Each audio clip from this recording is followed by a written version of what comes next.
ಬಾಗಲಕೋಟೆ ಉಪಚುನಾವಣೆ ಹಿನ್ನೆಲೆ ಕಾಂಗ್ರೆಸ್ ಪಕ್ಷದ ಅಭ್ಯರ್ಥಿಯನ್ನಾಗಿ ಈಗಾಗಲೇ ಉಮೇಶ್ ಮೇಟಿ ಅವರನ್ನು ಘೋಷಣೆ ಮಾಡಿದ್ದಾರೆ. ಈ ಹಿಂದೆ ಏನು ಕಾಂಗ್ರೆಸ್ ಪಕ್ಷದ ಅಭ್ಯರ್ಥಿ ಬಹುತೇಕ ಖಚಿತ ಅಂತ ಹೇಳಾಗಿತ್ತು ಮಲ್ಲಿಕಾರ್ಜುನ್ ಮೇಟಿ ಅವರ ಹೆಸರು. ಆದರೆ ಕೊನೆಗಳಲ್ಲಿ ಬದಲಾವಣೆ ಆಗಿದೆ. ಈಗ ನಮ್ಮೊಂದಿಗೆ ಮಲ್ಲಿಕಾರ್ಜುನ್ ಮೇಟಿ ಅವರು ಇದ್ದಾರೆ. ಏನೆಲ್ಲ ಏನು ಕೊನೆಗಳಲ್ಲಿ ಬದಲಾವಣೆ ಆಯ್ತು, ಯಾಕೆಲ್ಲ ಬದಲಾವಣೆ ಆಯ್ತು, ಮುಂದೆ ಇವರು ಇಡೀ ಕುಟುಂಬದವರು ಯಾವ ರೀತಿಯಾಗಿ ನಿಂತು ತಮ್ಮ ತಮ್ಮ ಸೋದರಿಗೆ ಗೆಲ್ಲಿಸುವಂತ ಪ್ರಯತ್ನ ಮಾಡ್ತಾರೆ ಅಂತ ಕೇಳೋಣ. ಸರ್, ಈಗ ಮೊದಲನೇದಾಗಿ ನಿಮ್ಮ ಸೋದರರು ಉಮೇಶ್ ಮೇಟಿ ಅವರ ಹೆಸರು ಅಂತಿಮವಾಗಿದೆ. ನಿಮಗೆ ಏನ್ ಅನಿಸ್ತಾ ಇದೆ? ಎಲ್ಲರಿಗೂ ನಮಸ್ಕಾರ. ನಮಗ ನಿಜವಾಗ್ಲೂ ನಮ್ಮ ಕುಟುಂಬಕ್ಕೆ ಎಲ್ಲರೂ ಆಶೀರ್ವಾದ ಮಾಡಿದ್ದಕ್ಕೆ ಒಬ್ಬ ಸಾಮಾನ್ಯ ಕಾರ್ಯಕರ್ತರು ಕೂಡ ನಮ್ಮ ಕುಟುಂಬಕ್ಕೆ ಆಶೀರ್ವಾದ ಮಾಡಿದಂಗ. ಈಗ ಒಬ್ರು ಕೂಡ ನಾವು ಟಿಕೆಟ್ ಆಕಾಂಕ್ಷಿದಾರ ಅಂತೇಳಿ ನಮ್ಮ ಸಾಮಾನ್ಯ ಕಾರ್ಯಕರ್ತರು ಕೂಡ ನಮ್ಮ ಮುಖಂಡರಿಗೆ ಯಾರಿಗೂ ಕೂಡ ಕೇಳಿಲ್ಲ. ಅದಕ್ಕೆ ನಾವು ಅವರಿಗೆ ಫಸ್ಟ್ ಮೊದಲು ನಾವು ಧನ್ಯವಾದ ಹೇಳ್ಬೇಕಾಗತ್ತೆ. ನಮ್ಮ ತಂದೆಯವರು ಅನುಕಂಪ ಎಷ್ಟು ಕಾರ್ಯಕರ್ತರಲ್ಲಿ ಐತೆ ಅನ್ನೋದು ನಾವು ಇದನ್ನ ಮನಗಾಳ್ಬೇಕು. ಅದ್ರ ಜೊತೆಗೆ ನಾವು ಎಷ್ಟು ಋಣ ತೀರಿಸಿದ್ರು ನಮ್ದು ಮುಟ್ಟುವುದಿಲ್ಲ ಅನ್ಸುತ್ತೆ. ಅದ್ರ ಜೊತೆಗೆ ನಮ್ಮ ಕುಟುಂಬದ ಜೊತೆ ಎಷ್ಟು ಒಡನಾಟ ನಮ್ಮ ಕಾರ್ಯಕರ್ತರದ ಐತೆ ಅನ್ನೋದು ಒಂದು ವಿಚಾರ. ಈಗ ಈ ಹಿಂದೆ ನಿಮ್ಮ ಹೆಸರು ಪ್ರಮುಖವಾಗಿ ಕೇಳಿ ಬರ್ತಾ ಇತ್ತು, ನೀವು ಅಭ್ಯರ್ಥಿ ಅಂತ. ಈಗ ಉಮೇಶ್ ಮೇಟಿ ಅವ್ರ ಆಗೈತೆ, ಅದಕ್ಕೆ ನಿಮಗೆ ಏನ್ ಅನಿಸ್ತಾ ಇದೆ? ಅವ್ರು ಕೊಟ್ಟರು ಸರಿ ಆಯ್ತು ಅಥವಾ ನನ್ನ ಫ್ರೆಂಡ್ರು, ನನ್ನ ಕ್ಲಾಸ್ಮೇಟು, ನನ್ನ ಸ್ನೇಹಿತರು ನನಗೆ ಸಿಗಲ್ಲ ಅನ್ನೋದು ಇರ್ತೈತಿ.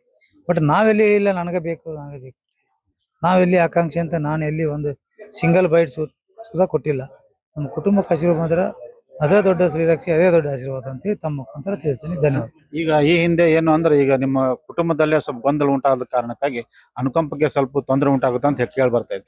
ಅದಕ್ಕೆ ಈಗ ನಿಮಗೆ ಏನ್ ಅನಿಸ್ತದೆ? ಆ ಅನುಕಂಪ ಈಗ ಇದೆ ಅನ್ಸುತ್ತೆ, ಕಡಿಮೆ ಆಗುತ್ತೆ ಅನ್ಸುತ್ತೆ? ಗೊಂದಲ ಏನಿಲ್ಲ. ಏನ್ ಸಣ್ಣ ಹುಡುಗರು ಏನ್ರ ಅಂದಿರ್ತಾರ, ಅದೇನ್ ಸಮಸ್ಯೆ ಇಲ್ಲ ನಮಗೆ. ನಾವು ಯಾರು ಅಂದಿಲ್ಲ, ನಮ್ಮ ಸಹೋದರಿ ಇಲ್ಲ, ನಮ್ಮ ಸಹೋದರಿ ಅಂದಿಲ್ಲ. ಅಂದ್ರೆ ಈಗ ಮಹಾದೇವ ಮೇಟಿ ಅವರು ಸಹ ಅವರು ಆಕಾಂಕ್ಷೆ ಅಂತ ಹೇಳಿದ್ರು, ಮತ್ತೆ ಉಮೇಶ್ ಮೇಟಿ ಅವ್ರಿಗೆ ಕೊಟ್ಟರೆ ನಾನು ನಿಲ್ತೀನಿ ಅಂತ ಬಹಿರಂಗ ಹೇಳಿದ್ರು.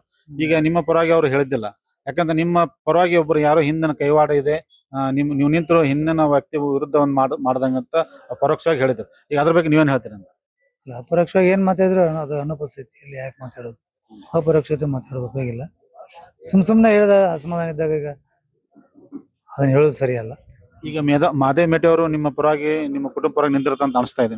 ಹಿಂದೆ ಕುಟುಂಬ ಬಿಟ್ಟು ಹೇಳಿದಾರೆ, 4 ಮಂದಿ ಮಕ್ಕಳು ಅದೀವಿ ಅಂತ ಹೇಳಿಬಿಟ್ಟಾರೆ. ಈಗ ನೀವು 4 ಜನ ಮಕ್ಕಳು ಈ ಚುನಾವಣೆಯಲ್ಲಿ ಪ್ರಚಾರ ಮಾಡ್ತೀರಿ? ಬಂದೇವ್ರು, ಎಲ್ಲರೂ ಸೇರಿ ಬಂದೇವ್ರು.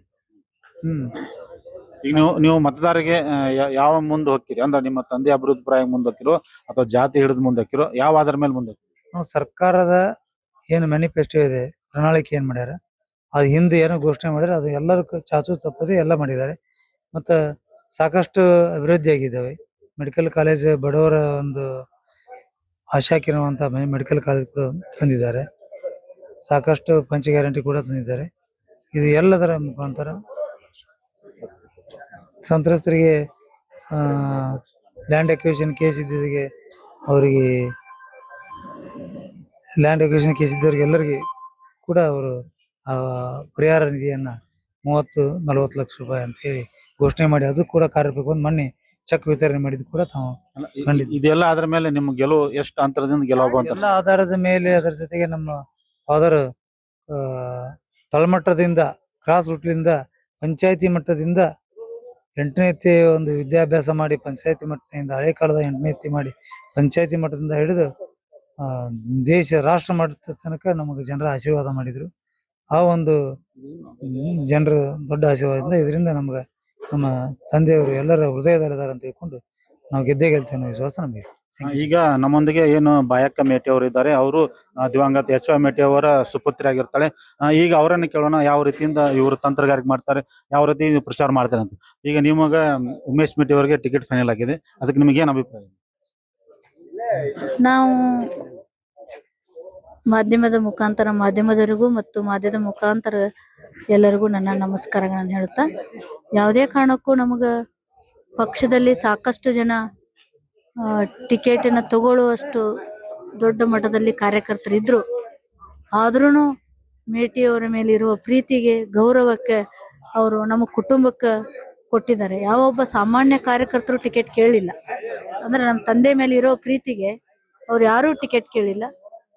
ಆ ಟಿಕೆಟನ್ನ ಮೇಟಿಯವ್ರ ಕುಟುಂಬಕ್ಕೆ ಕೊಡಬೇಕು ಅಂತ ಹೈಕಮಾಂಡ್ ಆಗಿರ್ಬೋದು, ಒಂದು AICC ಇರೋದು, KPCC ಇರ್ಬೋದು, ನಮ್ಮ ರಾಜ್ಯದ ಮುಖ್ಯಮಂತ್ರಿ ಸಿದ್ದರಾಮಯ್ಯರಾಗಿರ್ಬೋದು, DK ಶಿವಕುಮಾರ್ ಆಗಿರ್ಬೋದು, ಮತ್ತು ನಮ್ಮ ಮಂತ್ರಿಗಳಾಗಿರ್ಬೋದು, ನಮ್ಮ ಜಿಲ್ಲಾ ಲೀಡರ್ಗಳಾಗಿರ್ಬೋದು, ಎಲ್ಲರೂ ಸೇರಿ ನಮ್ಮ ಕುಟುಂಬಕ್ಕೆ ಕೊಟ್ಟಿದ್ದಕ್ಕೆ ನಮ್ಮ ಪಕ್ಷದ ಎಲ್ಲರಿಗೂ ನಾವು ಕೃತಜ್ಞತೆ ಆಗಿರ್ತೀವಿ. ಯಾಕಂದ್ರೆ ಮೇಟಿ ಅವ್ರ ಮಕ್ಕಳು ಪರದೇಶಿ ಮಕ್ಕಳು ಅಂತ ತಿಳ್ಕೊಂಡು ಇವತ್ತು ತಮ್ಮ ಉಡ್ಯಾಗ ಹಾಕೊಂಡಿದ್ದಾರೆ ನಮ್ಮನ್ನ. ನಮ್ಮ ತಂದೆ ಇಲ್ಲ ಅನ್ನೋ ಕೊರಗುನು ಅವರು ತುಂಬಿಸಿದ್ದಾರೆ. ನಾವು ಯಾವತ್ತೂ ನಮ್ಮ ತಂದೆ ಹೇಗ್ ನಡ್ಕೊಂಡು ಹೋಗಿದ್ರು ಅದೇ ರೀತಿಯಿಂದ ನಾವು ಅವ್ರನ್ನ ನಡ್ಕೊಂಡು ಹೋಗ್ತೀವಿ.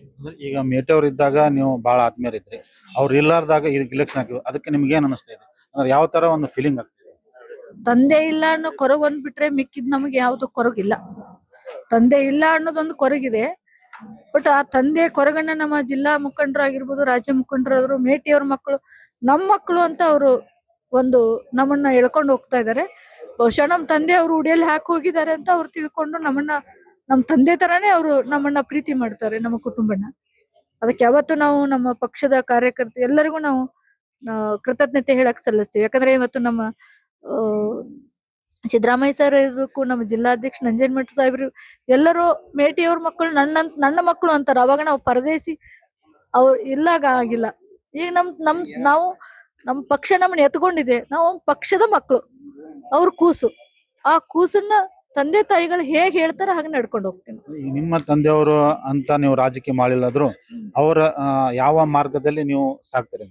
ನಮ್ಮ ತಂದೆ ನಮ್ಮ ಪಕ್ಷದ ಕಾರ್ಯ ಲೀಡರ್ಸ್ ಏನು ಮಾರ್ಗದರ್ಶನ ಕೊಡ್ತಾರೋ, ಬಟ್ ನಮ್ಮ ಮೊದಲಿಂದನೂ ನಮ್ಮ ತಂದೆ ಮಾರ್ಗದರ್ಶನ ಹಾಕಿ ಕೊಟ್ಟಾರ ನಮಗೆ ಯಾವುದೇ ಕಾರಣಕ್ಕೆ ನಾವು MLA ಮಕ್ಕಳು, ಮಿನಿಸ್ಟರ್ ಮಕ್ಕಳು ಅಂತ ಒಂದೇ ದಿವಸ ನಾವು ಎಲ್ಲಿ ಕಾಣಿಸ್ಕೊಂಡಿಲ್ಲ. ನಾವು ಯಾವಾಗ್ಲೂ ಪಂಚಾಯತಿ ಲೆವೆಲ್ದಲ್ಲಿ ಇಲೆಕ್ಷನ್ ಮಾಡ್ಕೊಂಡು ಮುಂಜಾನೆಯಿಂದ ಕಾರ್ಯಕರ್ತರು ಬಂದ್ರೆ ಅವ್ರನ್ನ ಅತಿಥಿ ಸತ್ಕಾರ ಹೇಗ್ ಮಾಡ್ಬೇಕು, ಅವ್ರ ಜೊತೆ ಹೇಗಿರ್ಬೇಕು, ಅದನ್ನೆಲ್ಲ ನಮ್ಮ ತಂದೆ ಕಲ್ಸಿ ಹೋಗಿದ್ದಾರೆ. ಇವತ್ತೇನಾದ್ರೂ ಅವ್ರು ಕಲ್ಸಿದಾರೆ ಅಂದ್ರೆ, ನಾವ್ ಇವತ್ತೇನಾದ್ರೂ ಗೆಲುವು ಸಾಧಿಸ್ತೀವಿ ಅಂತಂದ್ರೆ, ನಾವ್ ಇವತ್ತು ಹಳ್ಳಿ ಕಡೆ ಹೋದ್ರುನು ಮೇಟಿ ಅವ್ರ ಮಕ್ಕಳು ನಮ್ಮ ಮಕ್ಕಳು ಅಂತ ನಮ್ಮನ್ನ ಸ್ವಾಗತ ಮಾಡ್ತಾರೆ. ಯಾಕಂದ್ರೆ ನಾವು ನಮ್ಮ ತಂದೆ ಅವ್ರು ಉಡಿಯಾಕ್ ಹಾಕಿ ಹೋಗಿದ್ದಾರೆ, ಅವ್ರ ಕೂಸು ನಾವು. ಈಗ ನಿಮ್ಮ ಇದು ಏನ್ ಅನುಕಂಪ ಆಧಾರ ನಿಮಗೆ ಇಲ್ಲ ಇದು ಪ್ರಚಾರಕ್ಕಾಗ್ಲಿ ಅಥವಾ ಈ ಚುನಾವಣೆಗಾಗ್ಲಿ ಲಾಭ ಆಗುತ್ತಂತ ಅನಿಸ್ತಾ ಇದೆ ನಿಮ್ಗೆ? ಆಗತ್ತೆ. ನಮ್ಮ ತಂದೆ ಮೇಲೆ ಇಟ್ಟಿರೋ ಪ್ರೀತಿ ಎಲ್ಲರೂ, ನಾವು ಯಾರಿಗೋ ನಿನ್ನೆಯಿಂದ ನಾಮಿನೇಷನ್ ಬರ್ಬೇಕು ಅಂತ ನಾವು ಹೇಳಿದ್ರು, ನೀವ್ ಹೇಳೋದೇ ಬೇಕಾಗಿಲ್ಲಮ್ಮ, ನಿಮ್ ಕೆಲ್ಸ ನೀವ್ ಮಾಡ್ಕೊಡ್ರಿ, ನಾವು ಬರ್ತೀವಿ, ನಮ್ಮ ಜೊತೆ ಯಾಕೆ ಟೈಮ್ ವೇಸ್ಟ್ ಮಾಡ್ತೀರಾ, ಬೇರೆ ಕೆಲಸ ಮಾಡಿ ಅಂತ ಒಂದು ಇದನ್ನು ಸಂದೇಶನ ಕೊಟ್ಟಿದ್ದಾರೆ. ಈಗ ಮಾದೇ ಮೇಟಿ ಅವರು ಸಾಕಷ್ಟು ಗೊಂದಲ ಉಂಟು ಮಾಡಿದ್ರು, ಅದರಿಂದ ಏನಾದ್ರು ತೊಂದರೆ ಆಗುತ್ತೆ ಅನ್ಸುತ್ತೆ? ಏನ್ ತೊಂದ್ರೆ ಇಲ್ಲ ಸರ್, ಆಕಿ ಸಣ್ಣಕ್ಕಿದಾಳ, ಸ್ವಲ್ಪ ಸಣ್ಣ ಮಾತಾಡಿರ್ಬೋದು.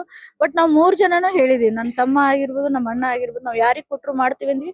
ನಾವ್ ಯಾರಿಗ್ ಕೊಟ್ಟು ನಮ್ ತಮ್ಮ ಕೊಟ್ಟಿದ್ದಾರೆ, ಖುಷಿ. ಈಗ ನಮ್ಗ ನಮ್ ತಂದೆನ ಸ್ಥಾನದಲ್ಲಿ ಅವ್ನ ಕುಂದ್ರಿಸ್ತೀವಿ, ಅವ್ನ ನಾವ್ ಆರಿಸ್ಕೊಂಡ್ ಬಂದೇ ಬರ್ತೀವಿ. ಎಷ್ಟೇ ಕಷ್ಟ ಆದ್ರೂ ನಾವು ಒಕ್ಕಡದಿಂದ ಇಲೆಕ್ಷನ್ ಎದುರಿಸ್ತೀವಿ ಸರ್.